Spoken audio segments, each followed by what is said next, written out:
सरायकी का एक शायर है, वो कहा करता है, जे तंग है साड़ी जिंदगी तो ते दे सख्त सजा तेरी जान छुटे, साकू मार ना शाकर किस्तां विच यक लख्त मुका तेरी जान छुटे।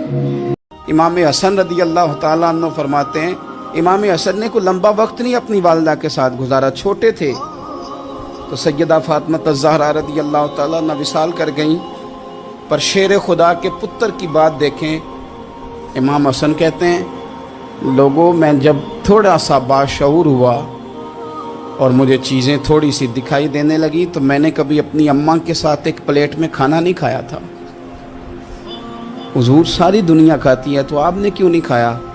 तो फरमाते डर लगता था कि कहीं ऐसा ना हो कि जिस लुकमे की तरफ मेरी माँ अपना हाथ बढ़ाए कहीं मैं ना उठा लूँ, बेअदबी ना हो जाए। डर लगता था। मैंने यहाँ तक भी ना, क्योंकि माँ तो माँ होती है, मैंने यहाँ तक भी माँ का एहतराम किया, रोटी खाने में भी तकदीर नहीं की।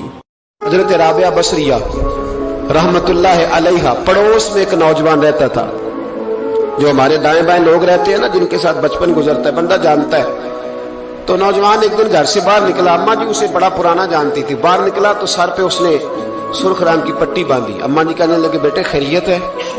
तो कहा, अम्मा जी सर में दर्द हो रही थी शदीद, तो पट्टी बांधनी। तो अम्मा कहने लगी, बेटे उम्र कितनी हो गई? कहने लगा 35-40 साल। कहा, बेटे 35-40 साल में कभी दर्द तो नहीं हुआ? कहा, नहीं। तो अम्मा जी फरमाने लगे, 40 साल अल्लाह ने सेहत दी, तूने शुक्र की एक पट्टी भी नहीं बांधी, और आज दर्द हुआ है तो शिकवे की पट्टी फौरन ही बांध ली है, ताकि सारे जमाने को बताता फिरे कि बड़ी दर्द है, बड़ी दर्द है। दिल जो होता है ना, दिल, इसका भी एक अपना रंग है।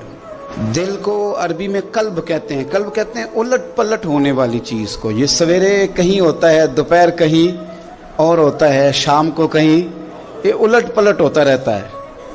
वो शायर ने कहा था कि दर्द अगरचे जान गुजिल है, करूं क्या कि ये दिल है। गमेश का करना होता तो फिर गमे रोजगार होता। ये उलट पलट होता रहता है, इसके अंदर चीजें पैदा होती रहती हैं। ये कभी कुछ सोचता है, कभी कुछ चाहता है, कभी कुछ कहता है। करें क्या इसका? तो अल्लाह करीम ने फरमाया, आला बिज़िक्रिल्लाहि तत्मइन्नुल कुलूब, सुन लो, खबरदार हो जाओ, बेशक अल्लाह के जिक्र में ही दिलों का चैन है। ये चैन इस तरह है कि अल्लाह के रहमत को, उसके फजल को, उसके एहसान को, उसके करम को याद करते रहो, रब तुम्हारे दिलों को चैन देता रहेगा।